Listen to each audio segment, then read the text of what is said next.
สวัสดีครับท่านผู้ชมนะครับที่เคารพรักทุกท่านเนาะนะครับ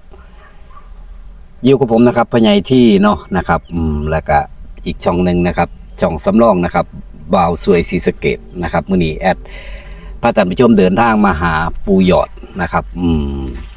ก็เรียนท่านผู้ชมเนาะนะครับปูหยอดเลขนะครับงวดเมื่อกี้ให้21เลขออก20เฉียดไปแต้มหนึ่งเนาะนะครับ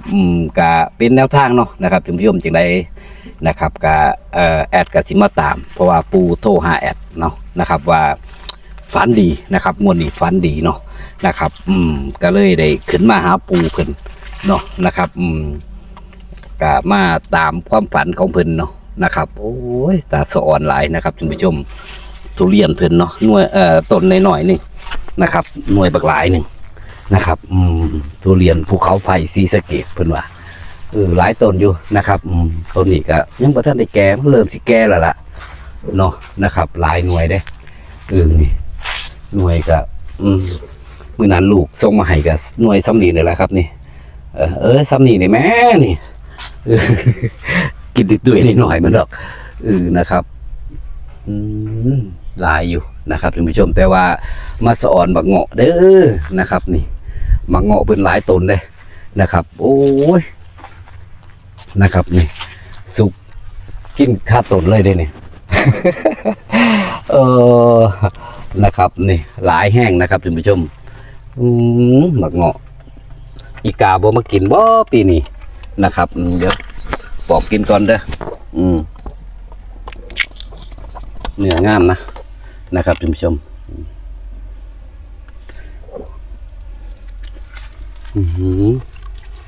หวานคักโอ้ยหน่อยนิดหน่อยก็เต็มอยู่ครับ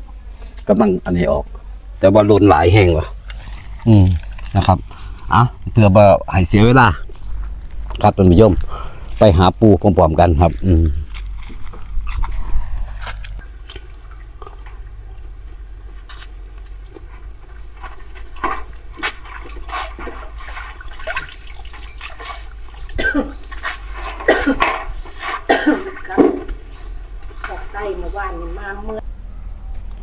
ครับผมสวัสดีครับปู่ครับโอ้ยสิได้มีเงินเหรอตัวนี่ขายเงาะขายทุเรียนนี่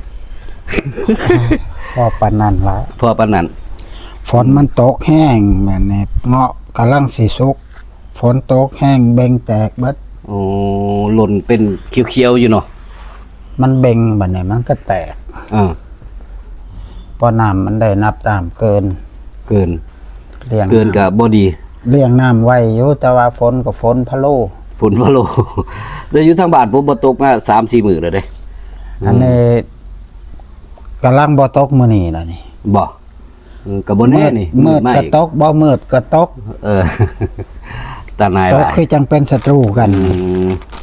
นี่ได้กาแฟมาฝากปูครับนี่ก็ได้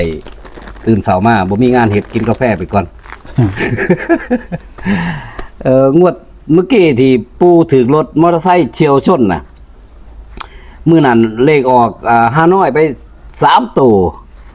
โอ้ตาหนายหลายบ่ได้ซื้อแม่3ตัวเลย419อ่ะแม่ก็เฮ็ดจังได๋มันแหละยามมันสิได้พลาดซ้ำเพราะว่าบ่ฮู้จักฮานอยบ่ฮู้จักลาวบ่ฮู้จักเขมรฮู้จักแต่ไทยฮู้จักแต่ไทยอย่างเดียวหลายคนก็ว่าจังซั่นล่ะถ้าสิเอาจังซั่นมี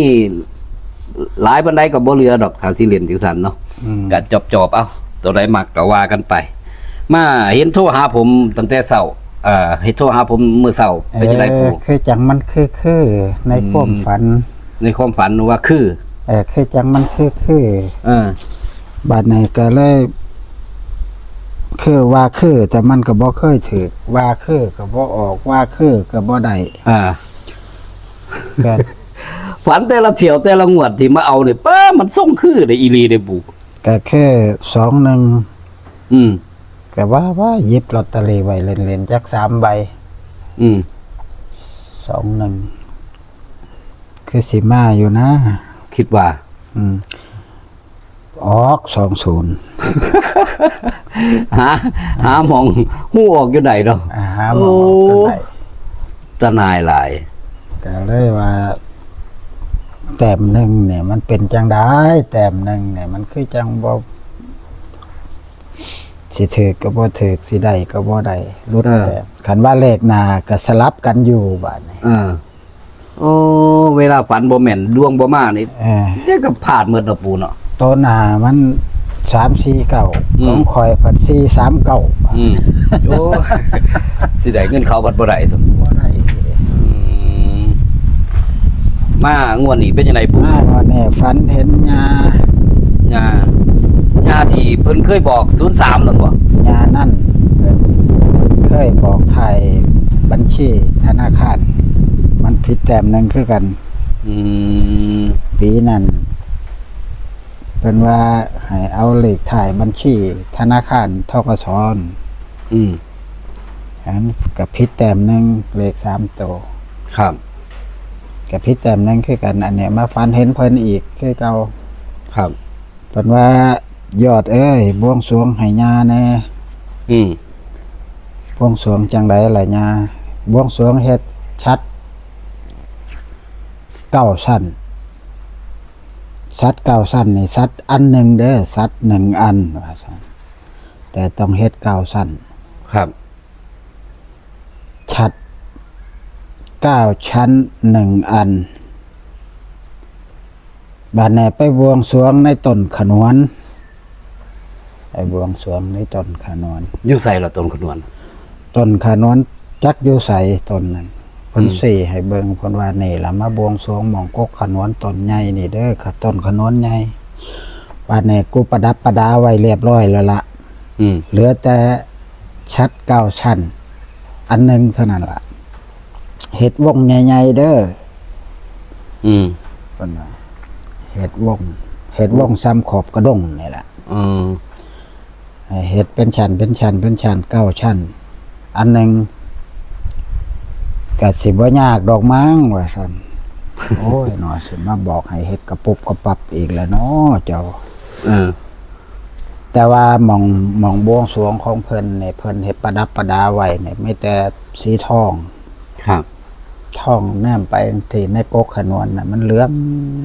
งทั้งต้นขนวนทั้งโพ่นทั้งหยังเหลืองเบิด อืม เสาอีหยังเพิ่นประดับไว้ฟักไว้มีแต่ทองนี่ล่ะมาบวงสรวงหม่องนี้แล้วก็เลยถามเพิ่นว่าเลขคันบ่ถือเลขบ่ได้บวงสรวงได้หยัง อืม ยกเว้นว่าสิถือเลขจังสิมีเงินบวงสรวง เพราะว่าชั่วมือนี่ลำบากแห้ง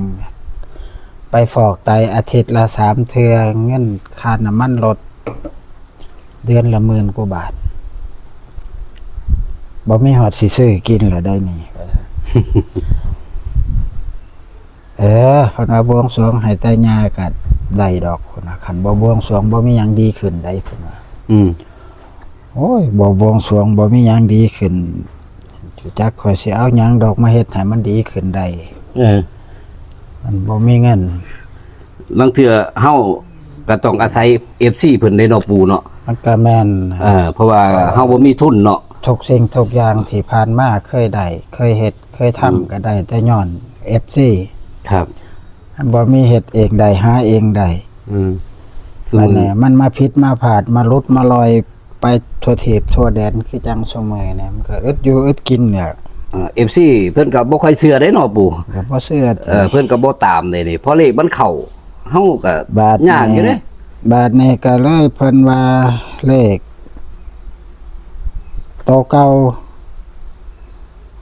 จะเอา3นำเบิ่งเพิ่นว่าโอ้ยก็อย่ามาเว้าคือบ่เป็นตาถึกบ่เว้าบ่เป็นตาใดแท้เนาะ ว่าให้มันคักๆเบิ่งก่อนนะครับ อันเว้าน้ำยาว่าก็30ติเพิ่นและตัวเก่านั่น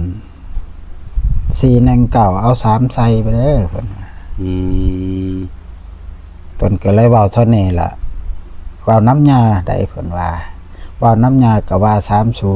30อัน419นั่นก็เอา3ใส่โอ้ยสิมาซับขาหลอกข่อยเอกแล้วเจ้า ข่อยบอก419เจ้ามาเอา319มันสิซับขาหลอกกันได้นี่ อืม จังได้โตก็ได้บวงสรวงแน่นอนว่าบวงสรวงให้ย่าให้ได้เด้อกกขนวนตนนี่อย่าลืมนะมันว่า ว่ามันกกขนวนอยู่หม่องเจ้าแม่ตะเคียนแต่ของเทิงวัดนั่นบ่ปู่ จักแต่ว่า มันมี กก กก ข ข น น ว วน น ตนใหญ่กกขนวนตนนี่ใหญ่ บ่ปรากฏผ่านหูผ่านตาเนี่ยบ่ พอ อืม แต่เพิ่นก็ประดับประดาไปแบบมันสิอยู่ซื่ออยู่ทางนี้ล่ะแนมไปทางพี่ล่ะแต่ว่ามันสิอยู่หม่องใดบ่ฮู้แต่ว่าในสายตาแนมไปทางนี้ล่ะ อืม หมวกไปจังซี่สิอยู่เชียง อยู่เทิงวัดแล้วผมว่า บ้านนี้เพิ่นเอาบวงสรวงให้ย่าแน่เฮ็ดชัดเก่าชั้น1อันพ่อ โอ้ยใครเขาพาเฮ็ดชัดอันหนึ่งเนาะเขาก็เฮ็ดคู่หนึ่งบ้า เฮาให้เฮ็ดอันหนึ่งก็เฮ็ดอันหนึ่ง อืม ไปเฮ็ดหยังเฮ็ดคู่พุ่นว่า ครับ อันหนึงแต่ว่าเก่าชั้น เก่าชั้นอันหนึ่งก็เลยมันเป็นปริศนาตัวนี้บัดก็มันก็มาถือกับโตวเพิ่นว่าเอา3ใส่เด้อโตวหนึ่งเก่านั่นว่าซั่น เพราะว่ามื้อนั้นผมลงคลิปตัวนั้นไปเป็นทะเบียนรถปูนี่3419เนาะปู แต่เพิ่นให้เอา319ใส่ แต่มานี่ย่าบอกให้เอา3ใส่เอา4ออก มันก็เลยเป็น319ก็บ่ฮู้ว่าสิได้แม่นคือคำว่าบ่